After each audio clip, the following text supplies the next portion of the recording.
بسم اللہ الرحمن الرحیم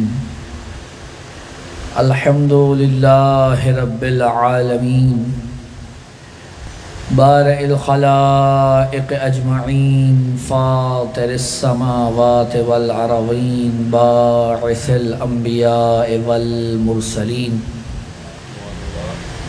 ثم الصلاة والسلام والتحیۃ والاکرام علی سیدنا ومولانا ابی القاسم المصطفى محمد اللہم صلی علی محمد وآل محمد وعلى اہل البیت الطیبین الطاہرین المعصومین المظلومین المنتجبین المنتخبین وَلَعْنَةُ اللَّهِ عَلَىٰ أَعْدَائِهِمْ أَجْمَعِينَ مِنَ الْأَوَّلِينَ وَالْآخِرِينَ يَا رَبَّ الْعَالَمِينَ أَمَّا بَعْدُ فَقَدْ قَالَ سُبْحَانَهُ وَتَعَالَى فِي مُحْكَمِ كِتَابِهِ الْمَجِيدِ فَأَعُوذُ بِاللَّهِ مِنَ الشَّيْطَانِ الرَّجِيمِ بِسْمِ اللَّهِ الرَّحْمَنِ الرَّحِيمِ وَمَا أَرْسَلْنَاكَ إِلَّا رَحْمَةً لِلْعَالَمِينَ صلوات بھیجیے محمد اللہم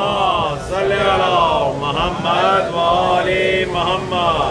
اپنی حاجات کی قبولیت کے لیے، امام وقت کے ظہور میں تعجیل کے لیے، جہاں کہیں مومنین و مومنات آباد ہیں ان کی عزت مال جان آبرو کی حفاظت کے لیے، بانیان مجلس کی توفیقات میں اضافے کے لیے، مرحومین کی بخشش و مغفرت و بلندی درجات کے لیے، اور ان مجالس میں جس نے بھی دام درہم سخن قدم شرکت کی ان کی توفیقات میں اضافے اور اس عبادت کی قبولیت کے لیے بآواز بلند صلوات عنایت فرما دیجیے۔ اللہم صلی علی محمد وآل محمد۔ عزیزان محترم، سلسلہ گفتگو کی 5ویں اور اختتامی نشست ہے اور سعادت حاصل ہو رہی تھی آپ کے سامنے اس موضوع پہ گفتگو کرنے کی کہ اس عالم میں پروردگار عالم نے حضرت محمد مصطفیٰ صلی اللہ علیہ وآلہ وسلم کو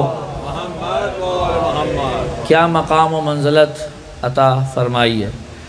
تقریباً روز ہی کی تقریر میں یہ جملہ کہہ رہا ہوں کہ جتنی بھی باتیں یہاں پر ہو رہی ہیں یہ ساری ہمارے اپنے فہم کے مطابق ہیں، ورنہ رسول کا جو حقیقی مقام و مرتبہ ہے وہ یا رسول جانتے ہیں یا رسول کا خالق جانتا ہے یا رسول جیسے جانتے ہیں۔ ہم یقیناً اس درجے تک نہیں پہنچ سکتے، نہ ہم رسول کی وہ معرفت حاصل کر سکتے ہیں کہ جو آخری درجے کی معرفت ہو، کیونکہ وجہ جو ہے وہ واضح ہے۔ اگر کوئی پوچھے کہ اس کی وجہ کیا ہے، چلیے آج گفتگو یہیں سے شروع ہوتی ہے۔ وجہ کیا ہے کہ ہم رسول کی وہ، اگر میں فلسفی جملہ استعمال کروں تو کہوں کن ہے معرفت، رسول کی حاصل نہیں کر سکتے۔ اس کی وجہ کیا ہے؟ وجہ یہ ہے کہ ہم جو ہیں، کل گفتگو ذہن میں ہوں اگر، ہم جو ہیں وہ عالم ممکنات میں اس وجود اول کی جو ممکنات کے آغاز اور اول صادر اول صدور کی حیثیت رکھتا ہے، اس کے معلول شمار ہوتے ہیں، علت شمار نہیں ہوتے۔ اور اگر ہم معلول ہیں تو علت تو معلول پہ حاوی اور مسلط ہوتی ہے، لیکن معلول علت پہ حاوی اور مسلط نہیں ہو سکتا۔ تو ظاہر سی بات ہے کہ پھر جب ہم اپنے وجود میں ان کے وجود کے بعد ہیں اور ان کا وجود ہمارے وجود کے لیے علت ہے، تو پھر ہم کسی طور ان کی کنہ معرفت حاصل نہیں کر سکتے۔ اگر ہم ان کی کنہ معرفت حاصل نہیں کر سکتے تو اس میں ایک اور وجہ بھی ہے، چونکہ ہم پروردگار کی کنہ معرفت حاصل نہیں کر سکتے۔ دیکھیے، آپ جتنی بھی خدا کی معرفت کے حوالے سے بات کریں گے وہ اس کے اسماء و صفات کے بارے میں ہوگی، خود ذات پروردگار کے بارے میں نہیں۔ اللہ کو آپ اس کے آثار، اس کے اسماء سے پہچانیں گے، لیکن ذات پروردگار ایک ایسا ممنوع علاقہ ہے. اب یہ علاقہ بھی میں نے اپنے الفاظ میں کہا، ورنہ یہاں لفظ یہ بھی ساتھ نہیں دیتا. وہاں کسی کو دخل نہیں ہے، کسی بھی مخلوق کو ذات پروردگار میں دخل نہیں ہے، ممکن ہی نہیں ہے. اور اگر ذات پروردگار کی معرفت کے سلسلے میں کوئی بات ہوگی بھی صحیح، تو وہ اصل میں ذات کی نہیں بلکہ اسماء و صفات کی ہوگی، اور وہ بھی اس سے خود عطا کی ہوگی. جب تک وہ عطا نہ کرے حاصل نہیں ہو سکتی. اچھا حضور، اب میں آپ کے سامنے ایک ایسی آیت رکھنے لگا ہوں جس پہ مجھے آج گفتگو کرنی ہے، اور انشاءاللہ آخر میں نتیجہ اچھا ہی ہوگا. لیکن یہ ہے کہ نتیجہ نکلتے تک آپ نے کس طرح سے مجھے برداشت کرنا ہے، یہ اب آپ کے ذمہ ہے. آج گفتگو ہو سکتا ہے تھوڑی سنگین ہو جائے، ویسے بھی آخری مجلس ہے تو کوئی مسئلہ نہیں ہے. انشاءاللہ توجہ ہے نا حضرات کی. حضور، ایک آیت ہے جسے آپ میرے خیال سے سب سے زیادہ پڑھتے ہیں. قرآن کی شاید ہی کوئی ایسی آیت ہو جو اس آیت سے زیادہ پڑھی جاتی ہو. اور کون سی آیت ہے جی وہ؟ ہیں جی؟ بسم اللہ الرحمن الرحیم. سب سے زیادہ ہمارے ہاں یہی آیت پڑھی جاتی ہے، قرآن سے پہلے، کسی کام سے پہلے. اس آیت کے اندر اللہ نے ایک تو اپنا اسم جلالہ رکھا اللہ، اور اس کے بعد دو صفات بیان ہوئی، ایک رحمان اور ایک رحیم. اگر آج اس پہ گفتگو ہو جائے اور میں کسی طور یہ مطالب منتقل کر پاؤں تو پھر ہمیں سمجھ میں آئے گی کہ ہمارے جو موضوع سے مربوط معاملہ ہے وہ کہاں تک پھیلا ہوا ہے. اللہ نے کہا دیکھو اللہ کون ہے؟ وہ رحمان ہے اور رحیم ہے. اگر آپ روایات کی طرف جائیں اور پھر آپ لغت کی طرف جائیں تو آپ کو یہ محسوس ہوگا کہ جو روایات ہیں ان کے اندر کچھ اور چیزیں ہیں جن کی طرف اشارہ کیا گیا ہے، جبکہ لغت میں کچھ اور مطالب کی طرف اشارہ کیا گیا ہے. لغت یہ کہتی ہے کہ رحمان اور رحیم دونوں کا جو مادہ ہے وہ ایک ہی ہے، وہ ہے رحم. توجہ ہے، رے ہے میم. اب عام طور پہ اگر کوئی شخص اس آیت کو دیکھے گا تو وہ کہے گا کہ رحمان بھی وہی ہے اور رحیم بھی وہی ہے، لیکن اللہ نعوذ باللہ اپنے پاس کوئی فالتو کے الفاظ نہیں رکھتا. اللہ کے پاس نہ کوئی فالتو الفاظ ہیں نہ فالتو وقت ہے. اور پھر ایک ایسی آیت میں جسے معلوم ہے، جس کے بارے میں خدا کو کہ یہ سب سے زیادہ تکراری ہے اور سب سے زیادہ پڑھے جانے والی ہے، اس میں خدا کوئی تکراری چیز کیوں کر رکھے؟ تو اب جب امام سے پوچھا گیا تو وہ جو فرمائیں گے حضرات، تو جو احادیث میں ہیں میرے سامنے ساری احادیث ہیں، میں اب ایک ایک حدیث کو آپ کے سامنے نقل نہیں کروں گا، ان میں موجود مطالب کو آپ کے سامنے پیش کرنا چاہ رہا ہوں. جو لفظ رحمان ہے یہ اسم تو ہے لیکن عام ہے، اور لفظ رحیم یہ اسم تو ہے اور ایک صفت ہی کی طرف اشارہ کر رہا ہے، لیکن یہ خاص ہے. یہ عام اور خاص کیسے ہو گیا جی؟ یہ جو رحمان ہے، توجہ چاہتا ہوں، خدا کی دو رحمتیں ہیں جی. اول تو یہ طے کر لیجئے کہ اس پوری دنیا میں جو کچھ بھی ہو رہا ہے، جو کچھ دکھ رہا ہے، جو کچھ دکھے گا، جو دکھا گیا ہے، یہ سب کا سب جس چیز کی وجہ سے وجود میں آیا وہ رحمت پروردگار ہے. ہر شے کا وجود رحمت پروردگار کی وجہ سے ہے. اگر خدا رحمت نہ فرمائے کسی شے کو وجود حاصل نہیں ہو سکتا. کل کا کل وجود رحمت پروردگار کی وجہ سے. توجہ ہے نا حضرات کی؟ خدا کی رحمت واسعہ ایک ہے، رحمت واسعہ جس کے لیے آپ لوگ پڑھتے بھی رہتے ہیں، رحمتی وسعت کل شیء، میری رحمت ہر شے پر، کل شیء، توجہ چاہوں گا، ہر وہ چیز جس پہ شے کا اطلاق ہو سکتا ہو اس تک میری رحمت پھیلی ہوئی ہے۔ علماء عرفان، علماء فلسفہ یہ بیان کرتے ہیں، یہ جو یہاں کہا نا رحمت پھیلی ہوئی ہے کل شیء پہ، یہ کل شیء کہنا خود اس بات کی دلیل ہے کہ جہاں جہاں وجود ہے وہاں وہاں خدا کی رحمت پھیلی ہوئی ہے۔ یہ اللہ کی ایک رحمت ہے جو رحمت رحمانیہ کہلاتی ہے۔ توجہ، یہ رحمت رحمانیہ سب کو ملی ہے، کافر کو بھی ملی ہے، مومن کو بھی ملی ہے، ملحد کو بھی ملی ہے، عیسائی کو بھی ملی ہے، یہودی کو بھی ملی ہے، شیعہ کو بھی ملی ہے، سنی کو بھی ملی ہے۔ اس رحمت سے کوئی دور نہیں، اگر اس رحمت سے دور ہے اس کا مطلب ہے وجود ہی نہیں رکھتا۔ یہ رحمت، اگر آپ توجہ چاہتا ہوں، جملہ کہنا چاہ رہا ہوں، اگر کہیں وجود دکھائی دے رہا ہے اس کا مطلب ہے یہ رحمت شامل حال ہے، ورنہ اگر یہ رحمت نہ ہو اصل وجود ہی باقی نہیں رہے گا۔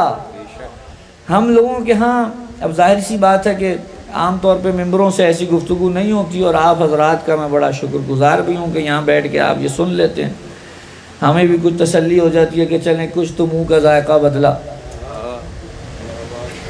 ورنہ عام طور پہ یہ گفتگو ہوتی نہیں ہے۔ یہ جو رحمت پروردگار کی بات کر رہے ہیں، اور یہ جو ہم کہہ رہے ہیں کہ وجود یعنی رحمت پروردگار، اور اگر رحمت نہ ہو تو وجود ہی نہیں ہے، ہم لوگ شاید یہ سمجھتے ہیں کہ اللہ کے ساتھ جو ہمارا رابطہ ہے وہ شاید ایسا ہے کہ اللہ نے ہمیں خلق کر کے چھوڑ دیا اور کہا کہ چلو اب تم اپنے کام کرو۔ ہم تو یہی سمجھ رہے ہیں۔ سب سے بڑی مشکل یہ ہے کہ آج تک ہمارے اکثر افراد اللہ اور مخلوق کے بیچ پائے جانے والے رابطے کو نہیں سمجھ سکے۔ اگر اس رابطے کو سمجھیں تو معلوم ہوگا کہ ہم کس قدر خدا کے نیاز مند ہیں۔ ہم سب کا مسئلہ کیا ہے؟ ہم صرف اس مقام پہ خود کو نیاز مند سمجھتے ہیں جس مقام پہ ہمارے ہاتھ میں ہم دیکھتے ہیں کچھ نہیں ہے، جبکہ جہاں آپ کے ہاتھ میں کچھ ہے وہاں بھی آپ نیاز مند ہیں، وہاں بھی آپ نیاز مند ہیں۔ لیکن ہم نے کیا کیا؟ ہم نے دیکھا بھئی فلاں کام کروانا ہے، اچھا بھئی وہ ایک صاحب ہیں وہ سفارش کر سکتے ہیں، اچھا ٹھیک ہو گیا بھئی۔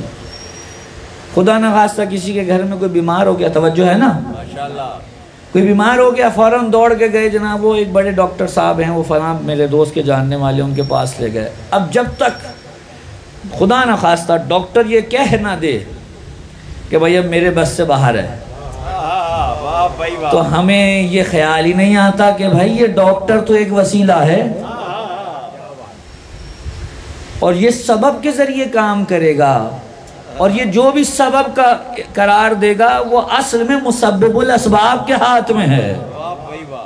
ہم اس وقت تک متوجہ نہیں ہیں، آخری جب بالکل دیکھا کچھ نہیں ہے، چلو بھائی اب اللہ کی بارگاہ میں چلتے ہیں۔ جبکہ ہمارا خدا کے ساتھ جو ارتباط ہے، یہ جملہ بدل دوں، ایک نیاز مند کا بے نیاز کے ساتھ جو ارتباط ہے۔ اب میں معذرت چاہتا ہوں، میں ہمیشہ یہ جملہ کہتا ہوں، اللہ کے بارے میں گفتگو کرتے ہوئے سب سے بڑی مشکل یہ ہے کہ ہماری زبان کا دامن بہت کوتا ہے۔ ہم کوئی مثال، کوئی تمثیل بھی پیش کریں تو وہ صرف تقریب ذہن کے لیے ہوتی ہے، اس میں ہزارہ تسامع ہوتا ہے، کبھی بھی خدا کے بارے میں کوئی 100% مثال نہیں دی جا سکتی۔ اگر سمجھنا ہو تو ہمارے علماء بیان کرتے ہیں، ایک مثال دیتے ہیں، کہتے ہیں اللہ اور مخلوق نیاز مند اور بے نیاز کے رابطے کو اگر سمجھنا ہے تو یوں سمجھو ان کا رابطہ ایسے ہے جیسے سورج اور اس کی کرن کا ہوتا ہے۔ توجہ، جیسے سورج اور اس کی کرن کا ہوتا ہے۔ آپ ایک صلوات پڑھیں اور آگے آگے تشریف لے آئیں، صلوات پڑھیں، بہت جگہ آگے، اور موسم اتنا بھی خراب نہیں ہے کہ بہت فاصلے سے آپ کو بیٹھنا پڑے، اور خدا کا شکر ہے کہ اب یہ فاصلے سے بیٹھنے والی مصیبت تو حل ہو گئی ہے کسی طور۔ ایک صلوات عنایت فرمائیے.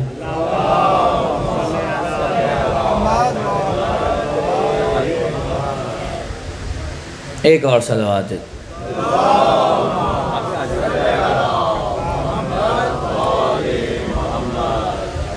کیسا رابطہ ہے جی؟ جو سورج کا اس کی کرن سے ہوتا ہے. اگر سورج نکلے اور اس کی کرنیں آپ پر پڑ رہی ہوں اور آپ سورج اور کرن کے بیچ میں کوئی چیز لے آئیں تو جیسے ہی، اب یہ جملہ بھی میں کہہ رہا ہوں لیکن ہے نہیں ایسا کچھ، کیا کروں تقریب ذہن کے لیے. میں کہہ رہا ہوں کہ جیسے ہی کرن کے درمیان، کرن اور سورج کا رابطہ منقطع ہوا تو کیا ہوگا؟ کرن باقی رہے گی؟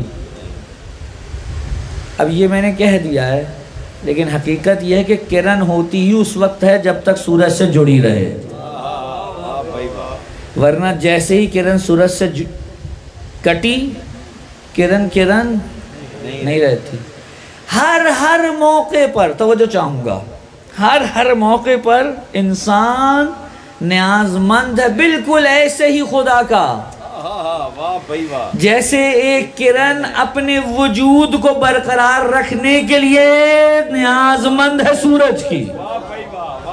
صرف اس وقت نہیں کہ جب آپ کو پتا چلے کہ اب میرے ہاتھ میں نہیں ہے تو میں نیاز مند ہوں، نہیں، ہر موقع پر خدا کا نیاز مند ہوں.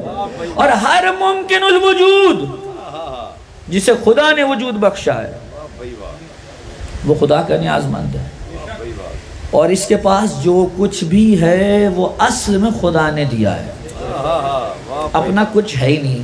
جب وجود اپنا نہیں ہے تو پھر صفات اپنی کہاں سے ہوں گی؟ بھئی توجہ فرمانے، صفات تو فر ہیں وجود کی، وجود آئے گا تو اس کی صفات بنے گی. جب خود وجود ہی اپنا نہیں ہے تو صفات کہاں سے اپنی ہوں گی؟ تو یہ جو آپ کہیں سنتے ہیں نا کہ فلاں شخص بڑا عالم ہے اور فلاں شخص کے ہاتھ میں بڑی شفا ہے، کسی ڈاکٹر کے ہاتھ میں، یا جی اس طرح کی صفات آپ سنتے رہے ہوں گے. چاہے خدا کو مان رہا ہو یا نہ مان رہا ہو، اگر علم ہے تو اصل میں کوئی ایسا متعلم ہے جس نے اسے یہ عطا کیا ہے، یہ اس کا اپنا نہیں تھا، کسی نے اسے دیا ہے. صلوات بھیج دے محمد و آل محمد.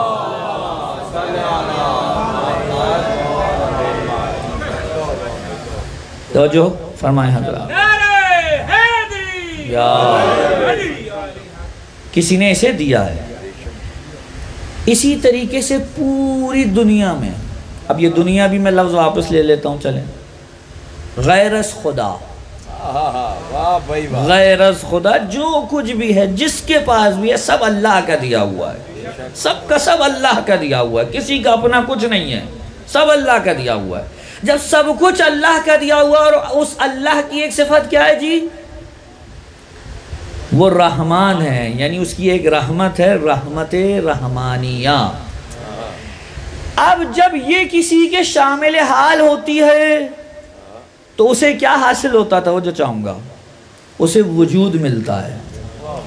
اور اگر وجود مل جائے اور وہ رحمت رحمانیہ کو محسوس کر لے تو محسوس کر لے گا تو موقع آئے گا شکر کا، اور جیسے ہی شکر ادا ہوگا تو آواز قرآن آئے گی لَإِن شَكَرْتُمْ لَأَزِيدَنَّكُمْ، تم اگر میرا شکر ادا کرو گے تو میں بڑھا دوں گا. یہاں رحمت رحمانیہ کا شکر ہوا، وہاں رحمت رحمانیہ رحمت رحیمیہ میں تبدیل ہو گئی.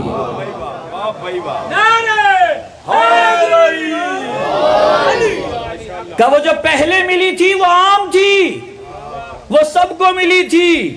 خدا نے کبھی کسی کافر سے یہ نہیں کہا کہ تو نے چونکہ کلمہ نہیں پڑھا لہذا آج تجھے رزق نہیں ملے گا. توجہ ہے کہ نہیں ہے؟ آج تجھے رزق نہیں ملے گا چونکہ تو نے کلمہ نہیں پڑھا، لہذا خدا نخواستہ جو تجھے نعمتیں دی ہیں وہ سب کی سب آج میں واپس لے رہا ہوں. یہ عمومی رحمت ہے. عمومی کو خصوصی، دیکھیے توجہ چاہوں گا، عمومی کو خصوصی کون بنائے گا؟ توجہ فرمائے، اللہ نے کہا دیکھو میرے پاس دونوں ہیں، ایک میں سب کو دیتا ہوں، ایک سب کو نہیں دیتا ہوں، ایک خاص ہے ایک عام ہے، جو عام ہے وہ میں سب کو دے رہا ہوں، جو خاص ہے اس خاص کو خود تک لانے کے لیے تمہیں خود قدم بڑھانا ہے، یہ قدم تم نے بڑھانا ہے۔ رحمت دونوں میری ہیں، ایک عام ہے ایک خاص ہے، عام سب کو ملے گی کیونکہ مخلوق ہے، اگر میں نے خلق کیا ہے تو مخلوق مجھ پہ حق رکھتی ہے اور اس حق کی وجہ سے میں اسے عطا کروں گا، لیکن دوسری رحمت کا اس وقت استحقاق پیدا ہوگا جب تم کچھ قدم چلو، تم ایک قدم بڑھاؤ میں 10 قدم آگے بڑھاؤں گا۔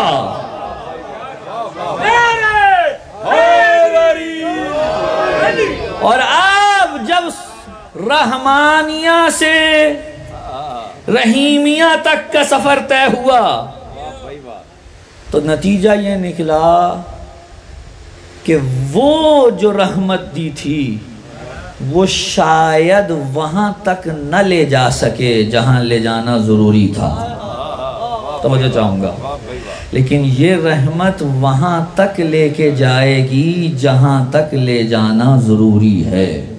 رحمت کیوں دی ہے پروردگار نے جانتے ہیں؟ آیت اللہ جوادی عاملی کا جملہ نقل کر رہا ہوں، توجہ۔ رحمت کیا ہے؟ رحمت یہ ہے کہ اللہ آپ کو خود سے قریب رہنے کا موقع فراہم کرے، جیسے ہی اس نے آپ کو اپنے قرب کا موقع عنایت فرما دیا، یہ اس کی رحمت ہے۔ اب یہ آپ پر ہے کہ رحمت عام کو آپ کیسے رحمت خاص میں تبدیل کرتے ہیں۔ کوئی کہے بھئی کیا ضرورت پڑی اللہ کے قرب کی؟ نہ ملے اگر قرب تو کوئی مشکل ہے، ہم صرف صفت رحمانیہ پہ ہی گزارا کر لیں گے، کیا ضرورت ہے صفت رحیمیہ تک پہنچنے کی؟ دونوں ہی رحمتیں ایک بھی مل جائے تو کیا فرق پڑتا ہے؟ حضور توجہ چاہوں گا، اگر کسی کو قرب پروردگار حاصل نہیں ہوا اس کا مطلب ہے اسے اس کی خلقت کی علت ہی حاصل نہیں ہو سکی، اسے وجہ تخلیق حاصل نہیں ہو سکی، اس کو مقصد خلقت حاصل نہیں ہو سکا۔ اللہ نے آپ کو خلق کیا ہے تاکہ آپ کمال حاصل کریں، اور کمال حاصل کرنے کا طریقہ یہ ہے کہ نقص گھٹتے جائیں تو کمال خود بخود حاصل ہوتا چلا جائے گا۔ نہیں بات واضح نہیں ہو رہی شاید، توجہ میری طرف ہے؟ میں نے کیا عرض کیا تھا؟ خدا کون ہے؟ کمال مطلق۔ سب کمالات کہاں ہیں؟ پروردگار عالم کی ذات میں۔ حضور یہ جو آپ بار بار کہتے ہیں قربتاً اللہ، قربتاً اللہ، اللہ کی قربت کے لیے، اللہ کی قربت کے لیے، بھائی کیا ایسا رکھا ہے قربت میں جو ہر عبادت ہی استمام سے شروع ہوتی ہے؟ اچھا چلیے اور پھنس جائے بات، اور پھنسا دوں بات کو۔ قرآن میں خدا کہہ رہا ہے کہ ہم تو تمہاری شہرک سے زیادہ نزدیک ہیں، نحن اقرب الیہ من حبل الورید، ہم تو تمہاری شہرک سے زیادہ نزدیک ہے۔ اور تو جو شہرک سے زیادہ نزدیک ہو اس کے لیے بار بار کہنے کی ضرورت کیا ہے کہ اس کا قرب حاصل کرنا؟ وہ نزدیک ہے تو پھر ضرورت کیا پڑی ہے؟ توجہ نہیں فرما رہے حضرات۔ جب اللہ نزدیک ہے تو پھر کیا ضرورت پڑی ہے اس کا قرب حاصل کرنے کی؟ اگر فلسفی زبان میں کہوں، اصول کی زبان میں کہوں تو تحصیل حاصل ہے، یعنی جو چیز پہلے سے ہی حاصل ہے میں دوبارہ کوشش کر رہا ہوں اسی کو حاصل کرنے کی۔ کوئی بھی عاقل یہ کام نہیں کرے گا، توجہ ہے؟ میرے پاس اگر یہ کتاب ہے اور یہ اسی کتاب کی بات کر رہا ہوں، خود اس نسخے کی بات کر رہا ہوں، نہ کہ اس کے ایک دوسرے نسخے کی، ہو سکتا ہے اسی کے کسی دوسرے نسخے میں کوئی ایک ایسی چیز ہو جو اس میں نہ ہو۔ اگر یہی نسخہ میرے پاس موجود ہے تو مجھے کیا ضرورت پڑی ہے اسی نسخے کو دوبارہ حاصل کرنے کی؟ عقل اسے کسی بھی طور ڈیفینڈ نہیں کرے گی۔ تو جب اللہ کا قرب حاصل ہے، وہ کہہ رہا ہے میں اتنا نزدیک ہوں تم سے، تو پھر کیا ضرورت پڑی ہے حاصل کرنے کی؟ مسئلہ یہ ہے، وہی بات جو شاید تیسری مجلس میں نے دہرائی تھی، آج شاید کچھ کھل جائے، ہمارا دماغ مادیات سے نکل ہی نہیں پا رہا، عالم مادہ میں گھرے پڑے ہیں ہم۔ اللہ نے اگر کہا کہ میں تم سے نزدیک ہوں تو درست کہا ہے، لیکن یہ کب کہا ہے کہ تم بھی مجھ سے نزدیک ہو؟ میں شاید بات واضح نہیں ہوئی ہے، توجہ چاہوں گا۔ دیکھیے میں یہاں بیٹھا ہوا ہوں اور یہ دیوار شاید مجھ سے 10 فٹ کے فاصلے پہ ہوگی۔ اگر میں کہوں کہ میرے جسم میں اور اس دیوار میں 10 فٹ کا فاصلہ ہے، تو نتیجہ کیا نکلے گا؟ میں بھی 10 فٹ کے فاصلے پہ ہوں، یعنی میرا جسم اور یہ بھی میرے جسم سے 10 فٹ کے فاصلے پہ، دونوں طرف سے برابر کا ہوگا نا۔ یہ تو نہیں ہو سکتا ایک طرف 9 فٹ ہو اور ایک طرف 10 فٹ، ہو سکتا ہے؟ نہیں ہو سکتا۔ لیکن یہ کہاں ہوگا؟ یہ فینومینا کہاں کے لیے؟ جہاں دونوں طرف مادہ ہو۔ اگر دونوں طرف مادہ ہو تو پھر دونوں طرف کا فاصلہ اور قرب ایک درجے کا ہوگا، لیکن اگر دونوں طرف مادہ نہ ہو بلکہ یہاں قرب روحانی اور معنوی ہو تو عین ممکن ہے خدا میری شہرت سے زیادہ نزدیک ہو اور میں اس سے کہیں دور بیٹھا ہوں۔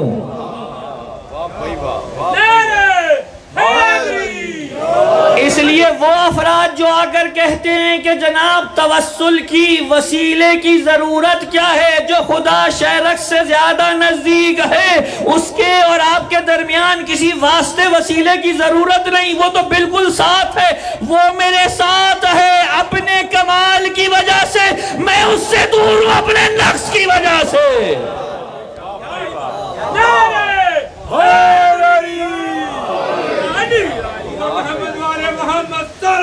اللہم صلی اللہ، میں اپنے نقص کی وجہ سے اس سے دور ہوں، اور اس نقص کو دور کرنے کا ایک ذریعہ یہ ہے کہ میں انہیں ذریعہ بنا لوں جن میں نقص نہیں ہے۔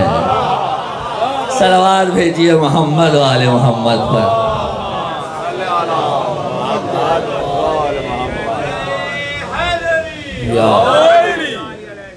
بات واضح ہو رہی ہے؟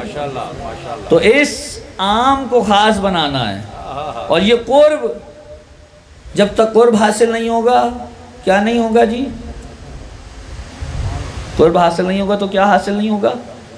کمال حاصل نہیں ہوگا، اور کمال حاصل نہیں ہوگا تو مقصد خلقت حاصل نہیں ہوگا۔ اور اللہ کا قرب حاصل کرنا ہے تو کیا کریں؟ کمال مطلق میں اور ناقص میں کوئی جگہ ہے قرب کی؟ نہیں ہے۔ کمال اور نقص میں قرب نہیں ہو سکتا سوائے اس کے کہ جتنا نقص کم ہوتا چلا جائے گا اتنا نزدیک ہوتا چلا جائے گا۔ کبھی آپ نے یہ سنا ہوگا کہ بعض اوقات لوگ کہتے ہیں وہ خدا سے بڑا نزدیک ہے، اور اپنے بارے میں کہتا کہ میں اتنا نزدیک نہیں ہوں۔ جانتے ہیں اس جملے کی پیچھے فلسفی بنیادیں کیا ہیں؟ اس کی فلسفی بنیادیں یہ ہیں کہ وہ یہ کہنا چاہ رہا ہے اس میں کمال زیادہ ہے، اس کے پاس کمال زیادہ ہے، نقص مجھ سے کم ہے، مجھ میں اس سے زیادہ نقص ہیں، لیکن ہر کوئی ایک ہی درجہ کمال پر نہیں ہے، کسی میں کچھ ہے کسی میں کچھ ہے، اور یہ سلسلہ اسی طرح سے درجہ و درجہ چل رہا ہے۔ تو اللہ کا قرب حاصل کرنا ہے، کمال حاصل کرنا ہے، اللہ کی صفات سے کمال حاصل ہوتا ہے۔ اس نے کہا میری ایک صفت ہے صفت رحمانیہ اور ایک صفت ہے صفت رحیمیہ، جو میری صفت رحمانیہ کو محسوس کر کے شاکر ہو جائے گا تو اسے رحیمیہ بھی اس کے شامل حال ہو جائے گی، تو معلوم ہوگا پہلی والی سب کے لیے ہے اور دوسری والی مومنین سے خاص ہے۔ یہی روایات میں ملتا ہے، مومنین سے خاص ہے، صفت رحیمیہ مومنین سے اچھا رکیے حضور، یہاں پہ ایک اور مسئلہ حل ہونا چاہیے، یہ بھی سوشل میڈیا کی ایک مصیبت ہے، اس کو حل ہو جانا چاہیے۔ ہمارے ہاں کچھ ریلیجیس پلورزم کے قائل افراد کہ جن کا یہ کہنا ہے کہ سب ہی مذاہب حق ہے، توجہ ہے ماشاءاللہ اب میں کیا کروں کہ آج تو گفتگو سنگین سے سنگین تر ہوتی جا رہی ہے۔ ماشاءاللہ ماشاءاللہ ان کا پتہ ہے نا، دینی کثرت گرائی جس کو ہم کہتے ہیں، ریلیجیس پلورزم، ان کا کیا کہنا ہے جی آپ کسی بھی مذہب پر چل لیجئے، کسی بھی دین پہ چل لیجئے، سب ہی دینوں میں کچھ کچھ حق ہے، تو آپ کسی پہ بھی چلیے بالآخر آخر میں آپ کو وہیں پہنچا دے گا، وہ آخری جو منزل ہے، بقول اگر ہندوؤں کے کہوں تو آپ کو نیروانے تک پہنچا دے گا، اور دیگر مذاہب اپنا اپنا جو بھی وہ نام رکھتے ہیں وہ کہتے ہیں جی وہاں تک آپ کو وہ پہنچا دے گا۔ کسی کو یہ کہنے کی ضرورت نہیں ہے کہ تمہارے دین میں یہ غلط ہے یہ صحیح نہیں، سارے ہی صحیح بھی ہیں اور سارے ہی حق بھی ہیں۔ یہاں پر ہمارا ان سے ایک اختلاف ہے اور بڑا ہی بنیادی اختلاف ہے، اس پہ میں زیادہ گفتگو نہیں کر سکتا، موضوع نہیں ہے یہ۔ وہ اختلاف کیا ہے؟ ہم کبھی بھی اس چیز کے قائل نہیں ہیں کہ ہر چیز حق ہے، نہیں، حق ایک ہی ہو سکتا ہے۔ واہ بھائی واہ، واہ بھائی واہ، توجہ نہیں فرمائی حضرات نے؟ یہ ان لوگوں کو مبارک ہو کہ جو دونوں طرف لڑنے والوں کو کہتے ہیں وہ بھی صحیح تھا وہ بھی صحیح تھا۔ واہ بھائی واہ، واہ بھائی واہ، واہ بھائی واہ، یہ ہمارا ماننا نہیں ہے۔ ہاں یہ ہم ضرور کہتے ہیں کہ ایک ایسا شخص کہ جس نے اپنی طرف سے اپنی پوری کوشش کی اور کوشش کے باوجود بھی وہ کسی ایسے نتیجے تک پہنچا جس میں کوئی تعصب نہیں تھا، جس میں اس نے کوئی کمی نہیں چھوڑی تھی، لیکن نتیجہ اس کا ایسا نکلا کہ جو حقیقت پہ مبنی نہیں تھا لیکن اس نے اپنی عقل کو جتنا کر سکتا تھا استعمال کیا، اب اللہ پر لازم ہے کہ یا تو اس کے اس نتیجے کو بدلنے کے لیے اس پہ حجت تمام کرے، اور یا پھر یہ کہ اگر اس کی حجت تمام نہیں ہوئی تو اب اس کو نجات کم از کم ملے۔ میں مثال عرض کر دیتا ہوں،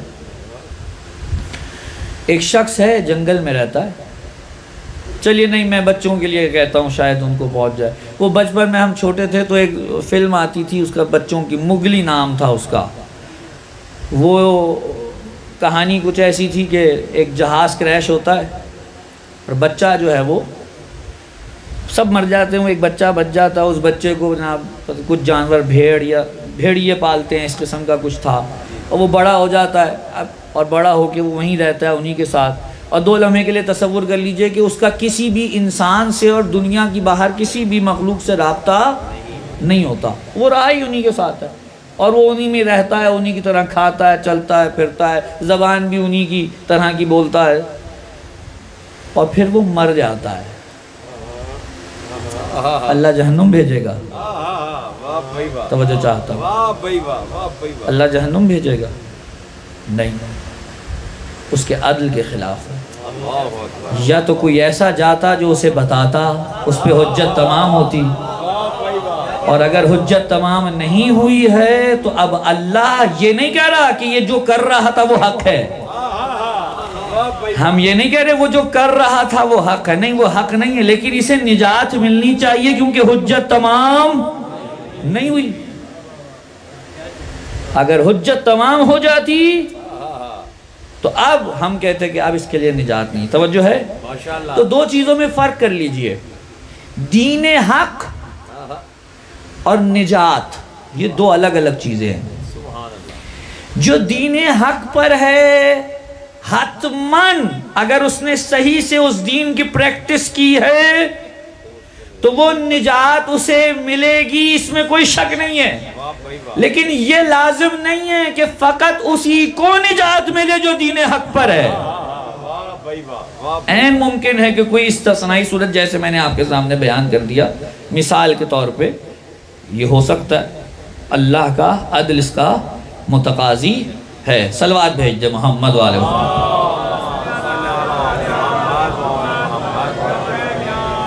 بتانا کیا تھا، کہاں چلی گئی گفتگو؟ میں کہنا یہ چاہ رہا تھا کہ اب سوال ایک ہے اور وہ یہ ہے کہ خدا رحمان ہے؟ ہے۔ تو اگر کوئی آگے کہ بھئی اگر وہ رحمان ہے تو پھر جو کرتا ہے کرنے دو، وہ ایک شعر بھی بن گیا ہے، وہ کوئی مفہوم اس کا کچھ اس قسم کا ہے کہ بروز حشر خدا کہے گا کہ بھئی کیا میں رحمان نہیں تھا؟ کہتا تھے، ہے تو پروردگار، تو پھر گناہ کیوں نہیں کیے؟ بتائیے آپ، واقعاً میں تو حیران ہوتا ہوں اس مغالطے پہ، اسے مغالطہ ہی کہوں گا اور کیا کہوں گا۔ خدا رحمان ہے تو اس کا مطلب ہے جو چاہے مرضی گناہ کرتے رہو۔ وہ کیسے ڈال سکتا ہے جہنم میں اگر رحمان ہے؟ اگر رحمان ہے تو جہنم میں نہیں ڈال سکتا۔ درست بات کر رہے ہیں آپ، خدا رحمان ہے، لیکن مسئلہ یہ ہے کہ اس کی یہ صفت رحمانیہ آپ کے حق میں کب کچھ کر سکتی ہے، یہ کون طے کرے گا؟ میں عرض کرتا ہوں، اللہ فاعل ہے، اللہ فاعل ہے، لیکن جس پر وہ کام کر رہا ہے، جو قابل بن رہا ہے، کیا اس میں قابلیت بھی ہے یا نہیں؟ بحث اس پر ہے۔ اللہ تو چاہتا ہے سب کو بخش دے، لیکن کیا اس کی اس بخشش کو کوئی اپنے ذمے لینا چاہ رہا ہے یا نہیں؟ بحث تو یہ ہے۔ بھئی دیکھیے بارش ہو رہی ہے اور آپ نے صحن میں کچھ پیالے رکھ دیے، بارش ہو رہی ہے، بارش ہوتی رہی، پیالوں میں بھر گیا، تو جب تک پیالوں نے رخ آسمان کی طرف رکھا تو ان میں پانی بھرے گا، لیکن اگر پیالہ موڑ کر رکھ دیا جائے، الٹا کر دیا جائے، اور اس کے بعد پیالہ کہے کہ بھئی مجھ میں پانی جمع کیوں نہیں ہو رہا، توجہ نہیں فرما رہے حضرات، تو کوئی کیا کہے گا؟ بارش کا قصور ہے؟ نہیں، بات نہیں پہنچ رہی ہے۔ بارش کا قصور ہے یا پیالے کا قصور ہے یا پیالے کو الٹا کرنے والے کا قصور ہے؟ توجہ ہے کہ نہیں ہے؟ سورج کی 7 رنگ کرنیں ہر شے پہ برابر سے پڑ رہی ہیں، کچھ پتھر دست شوق بڑھا کر ان 7 رنگ کرنوں کو اپنے دامن میں سمو لیتے ہیں، اور کچھ ایسے ہی اعراض کی چادر اوڑھے پڑے رہتے ہیں۔ تو جو ان کرنوں کو خود میں محفوظ کر لیتے ہیں تو کوئی نیلم بنتا ہے، کوئی پخراج بنتا ہے، کوئی عقیق بنتا ہے، کوئی یاقوت بنتا ہے، کوئی در نجف بنتا ہے، اور جو ایسے ہی پڑے رہتے ہیں وہ آپ کی اور ہماری پیروں کی ٹھوکروں میں آتے ہیں۔ تو اب کوئی کہیں کہ جناب اے خدا یہ کیا ہوا، یہ پتھر تو تاجوں میں جڑے جا رہے ہیں، انگوٹھیوں میں رکھے جا رہے ہیں، اور ہم پیروں میں ٹھوکرے کھا رہے ہیں۔ تو معاملہ یہ ہے کہ جیسے ہی انہوں نے ان سورج کی کرنوں کو اپنے سینے میں جگہ دی تو بات تب طے ہوئی، بھائی ایک ہی مالی ہے، وہی پانی دے رہا ہے، وہی زمین ہے، وہی پانی ہے، لیکن جب پانی دلتا ہے تو ایک طرف وہی پانی پھول بن رہا ہے، دوسری طرف وہی کانٹا بن رہا ہے۔ تو اب کوئی کہے کہ یہ کیا ہوا، پانی وہی ہے، مالی وہی ہے، زمین وہی ہے، لیکن کس طرح سے اظہار ہو رہا ہے یہ اس کے اپنے اوپر ہے۔ تو حضور یہاں بھی بات یہی ہے، اللہ رحمان ہے، لیکن اس کی صفت رحمانیہ سے فائدہ کون اٹھا رہا ہے، یہ کون طے کرے گا؟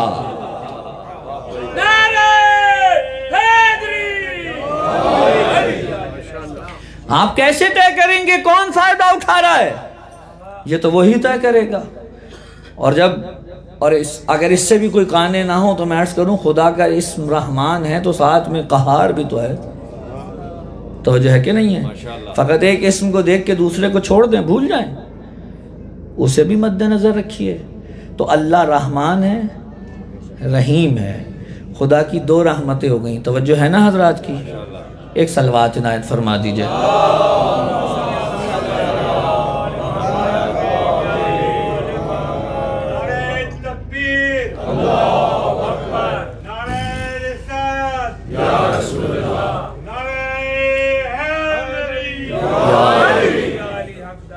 ایک صلوات عنایت فرمائے۔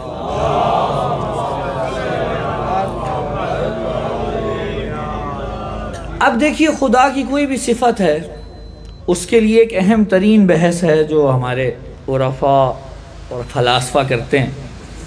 وہ فرماتے ہیں کہ جی خدا کی ہر صفت کے لیے کوئی نہ کوئی مظہر چاہیے، اور جہاں پر یہ صفت جس درجے کا اظہار رکھے گی اتنا ہی وہ خدا سے قریب ہوتا چلا جائے گا.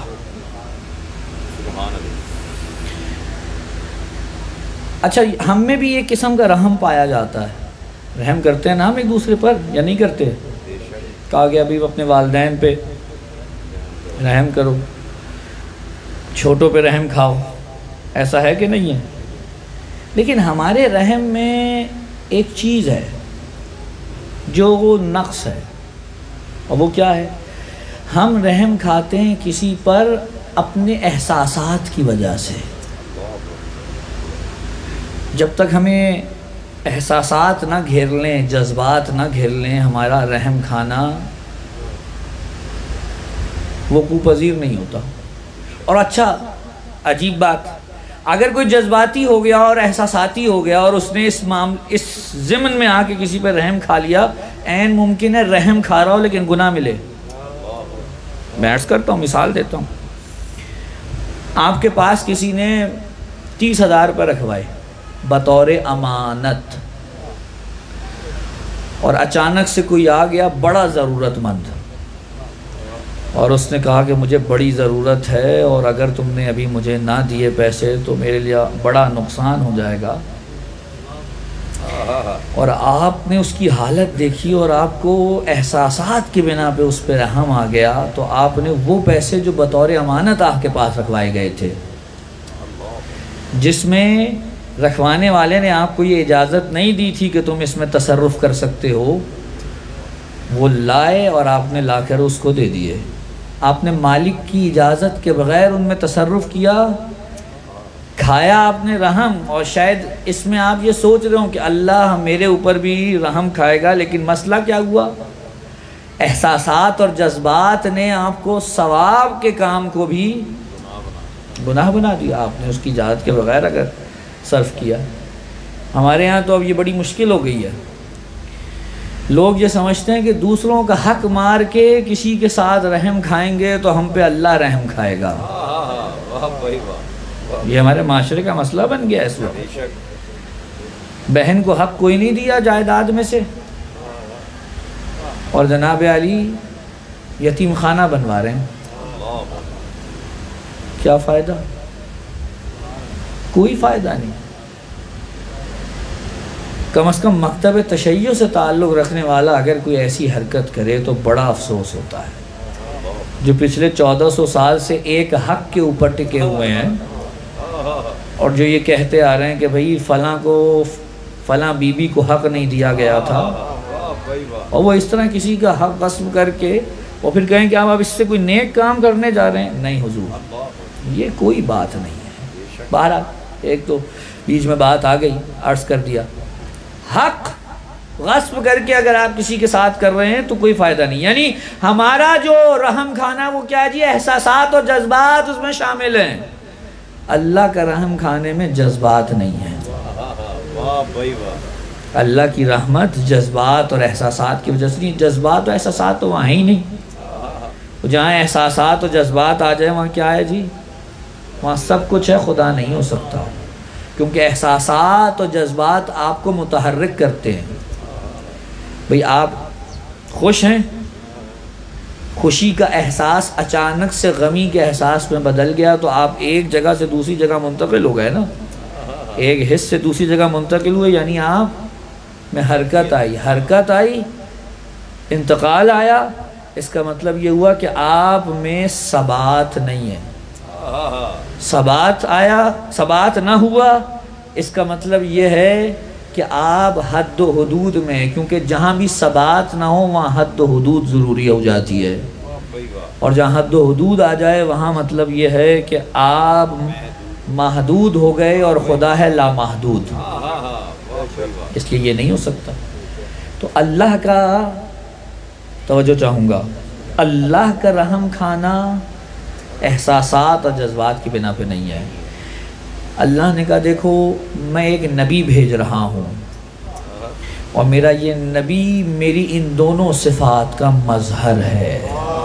توجہ چاہوں گا، میرا یہ نبی میری ان دونوں صفات کا مظہر ہے۔ میری ایک صفت رحمانیہ ہے، ایک صفت رحیمیہ ہے، ایک رحمت خاص ہے، ایک رحمت عام ہے۔ جو رحمت خاص ہے وہ سب پر ہے، اس لیے اس رحمت کو اگر بیان کرنا ہو تو میں یوں کروں گا، وَمَا أَرْسَلْنَاكَ إِلَّا رَحْمَةً لِّلْعَالَمِينَ، ہم نے آپ کو عالمین کے لیے رحمت بنا کر بھیجا۔ اور اگر میری رحمت خاصہ کا ذکر ہو تو میں یہ کہوں گا بالمؤمنین رعوف الرحیم، لیکن یہ مومنین پر خاص رعوف بھی ہے اور رحیم بھی ہے۔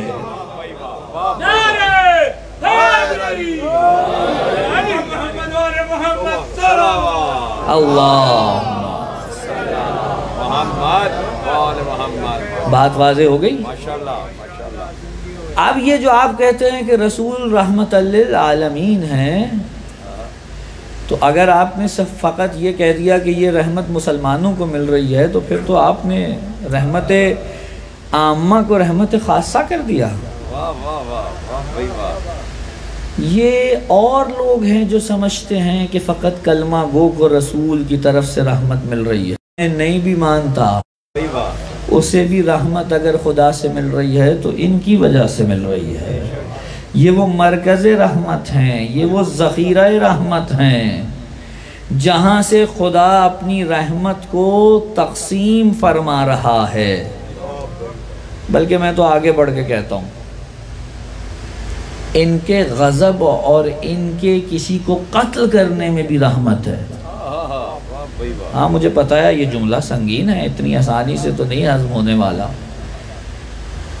آپ نے امیر المومنین کو کئی جنگوں میں دیکھا ہوگا،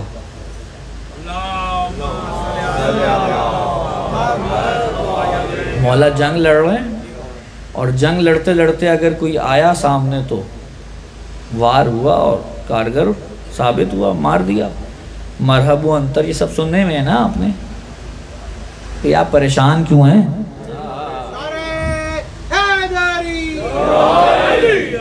لیکن اصل میں علی کا یہ کام ہے نہیں، کسی کو قتل کرنا یہ علی کا کام نہیں ہے۔ علی آئے ہیں دنیا کو جنت سے متعارف کرانے، علی آئے ہیں بطور ہادی تاکہ جنت تک لے جائیں۔ اب اگر علی کسی پہ تلوار چلا رہے ہیں اس کا مطلب یہ ہے کہ علی اس کی ہدایت سے مایوس ہو چکے ہیں، ورنہ ذرا بھی اگر ہدایت کی گنجائش ہو علی کی تلوار نہیں چلتی۔ اب اگر علی کی تلوار چل رہی ہے تو اس میں بھی خدا کی رحمت شامل ہے۔ کیوں؟ کیونکہ علی اس پر تلوار چلا رہے ہیں جو اپنے لیے تو رحمت کا دروازہ بند کر ہی چکا ہے، دوسروں کی ہدایت میں روڑے اٹکا رہا ہے۔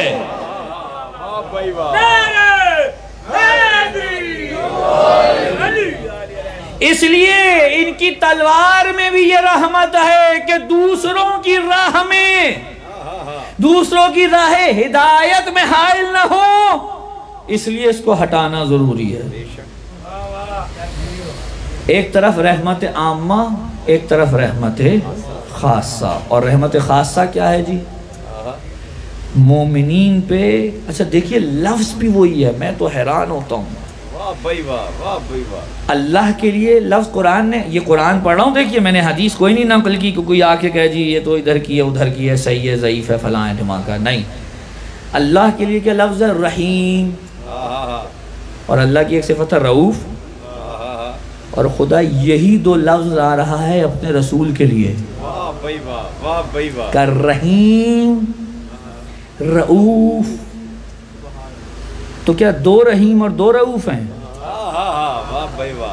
نہیں، توجہ چاہ رہا ہوں، مجھے پتا ہے سنگین گفتگو ہے، ذرا سا بھی ادھر ادھر ہو گئے تو معاملہ ڈگمگا جائے گا۔ کیا دو رحیم اور دو رعوف ہیں؟ ایک ہی ہیں، تو پھر دو کو کیوں کہا؟